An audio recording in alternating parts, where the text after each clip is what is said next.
Hello and welcome to a review of what was a pretty mid UFC card. I am Pootie Chang, the host, and I will be talking about UFC 310 Pantoja versus Asakura, starting with the main event. Kai was a little disappointing, wasn't he? I thought he would grow into the fight a bit more, but he got finished in round 2 with a submission. And yeah, it was a pretty high pace, frantic fight. Pantoja proving that he is the guy, and I'm glad I last second switched my pick to him, because in the build-up I was feeling like the plot armor was on the side of Asakura, but tonight we learned plot armor isn't a real thing. Moving on to a less interesting fight, but was more interesting going in, but it was a dull fight. Rachmanov versus Ian Gary. Shavkat won a decision. I thought it would be scored 49-46, but they gave it 48-47. Gave Ian 2 rounds, which was interesting. I guess they were close, but interesting judging tonight. And yeah, I don't have a lot to say about this. Shavkat had Bilal come into the ring after the fight, and the security are casuals. They don't know who the champion is. They can't remember the name. Bilal Muhammad. I almost forgot the name there. But yeah, that was that fight. Should have been Bilal versus Shavkat, but Bilal got a bone infection. Take care of your bones, guys. Moving on to what I wanted to talk to the most about this card. Volkov versus Gane 2. I'm on to you, UFC. There is something going on. This is corruption. The fact these judges consistently do this, nothing happens. There's either some betting/gambling strings being pulled, money being moved around at will, or the UFC have an agenda and they want to make John Jones look good. Either way, it's disgusting. Volkov won that fight. Blonde supremacy won that fight. And I'm too tired to deal with this shit. Too tired to deal with a French speech. I can't listen to that. The dude walked out of the octagon. He knew he lost. Then he came back in and he was like, oh, gotta make up an excuse as to why I left the octagon. He left because he knows he lost. Like, oh, it was so clear that he lost. I'm gonna have to compile a bunch of examples of recent awful decisions that have happened and really look into why they happened, because this many coincidences doesn't happen in a row. UFC thought they would throw me off the trail going on a couple week break, but no. There's something going on here.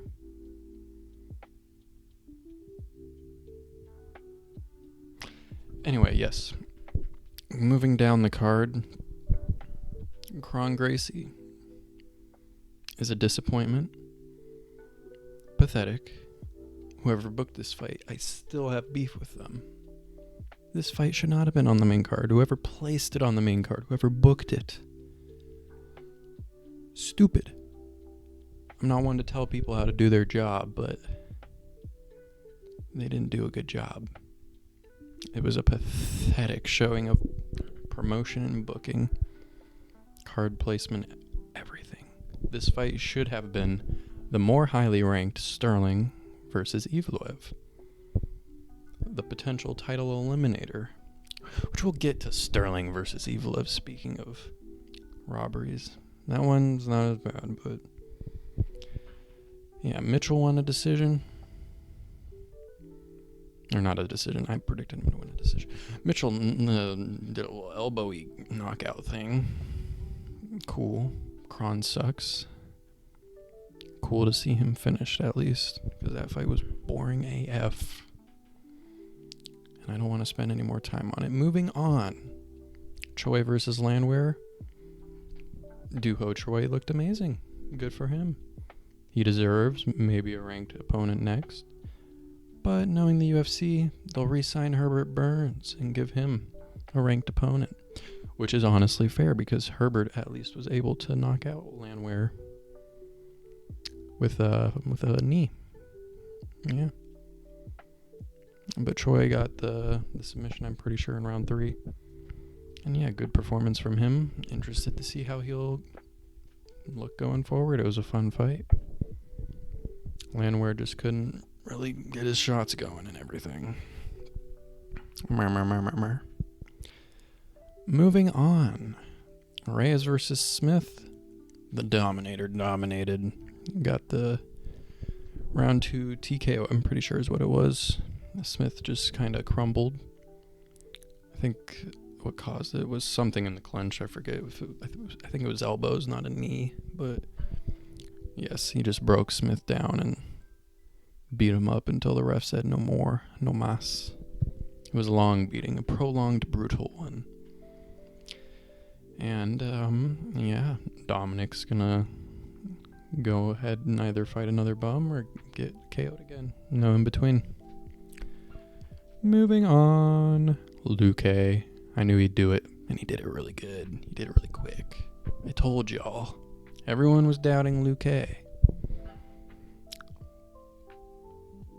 But I didn't doubt Luque. And Luque won. Thimba, his luck has run out. No more charity. The Rock might gift him another house, but he can't gift him a win, which you know the judges would have loved to do if this went to a decision, but Luque wasn't having that. The Silent Assassin was not having that, and this was the fight, the underdog, and I knew it. Moving on, Sterling versus Evil. I had Sterling winning that, and they gave it to Mobzar. It's tragic. This emo, cigarette smoking, high school looking mofo. Not my UFC fighter, not my challenger to Ilya, to us. Aljo was the fight. And yeah, for some reason he just didn't win. That one's closer. I can't be mad at that one. But it's weird. It's really weird. Anyway, before that was Battle versus Smith. Brian, I believe, got the split decision victory, which he didn't have as good of a fight as a lot of people were thinking, including myself. He kind of looked shy to throw in round 1 and then just really let the fight almost escape him multiple times in round 2 and 3 and barely got it done with knees in the third, I think, is how he kind of secured some level of dominance. But yeah, decent post-fight speech from him as usual. He brought the anger, the animosity, and yeah, that fight was that fight. Brown looked pretty decent. Battle misses weight and looks not great. I'm gonna be weary picking him in the future. And before that, Weidman. Now, the plot armor was not here for Weidman. He looked goofy in round 1. Did some goofy choices. Had his leg held at one point and he was throwing punches instead of trying to get his leg free or defend. And he ate a big kick because of it. Yet somehow still managed to knock down Mr. Eric Anders. Knocked him down in round 1. And despite all of that, pathetically and sadly, gasses in round 2 and just lays on the floor, taking tiny rabbit punches, tiny punishment. And yeah, it was just sad to watch, pathetic. Weidman should retire. That's all I have to say after seeing that. He had in round 5 when Gary had Rachmanov's back and he was really going for that choke, Shavkat still spun out of that really tight body triangle and fought his way to his feet in round 5. in round 5. And Weidman couldn't even do it at the start of round 2 in full guard. Nothing special going on. Just a big chubby Eric Anders on top of him. There's levels to the skill of this, and I'm afraid to say Weidman's fighting at this point for money, and he's selling his brain for that money. And speaking of selling the brain for money, we had Tyler Durden versus Joshua Van. I don't know why Van was just shadowboxing in the octagon for 15 minutes, but he did that.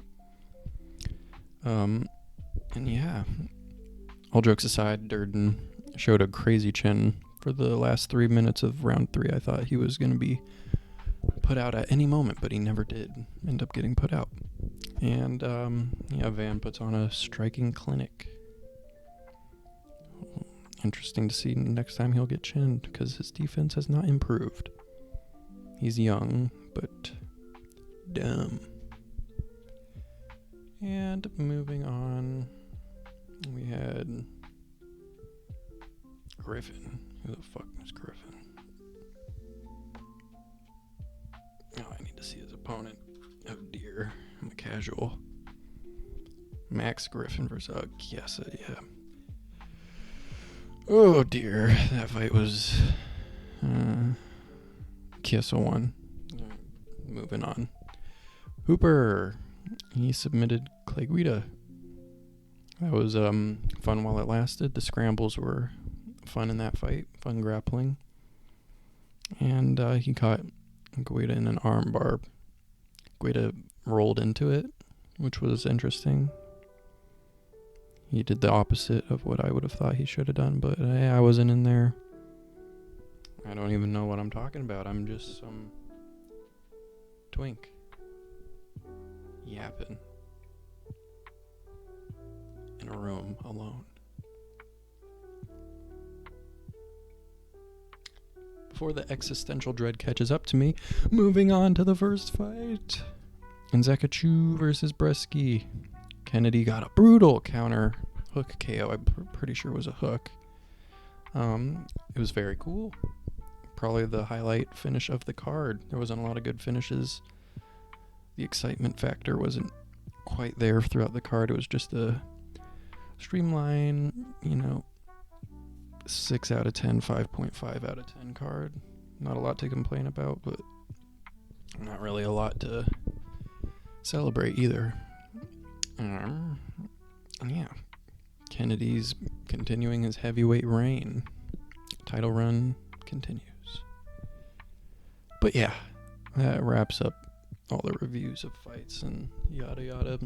Going out, my main thesis, my main prognosis is that commentary mentioned DJ. That would be cool. They somehow got a deal worked out. Have DJ come over fight in the UFC. Between them and one. Pantoja versus DJ would be cool. Other than that, yeah. Hope Shavkat versus Bilal gets booked relatively soon. I don't want to wait in a little long like last time. Fuck. I don't have anything else to say, y'all. Please let me know what you thought about this card. I had a decently fun time watching it, yapping with the old friends. And I'm done. I'll see you later.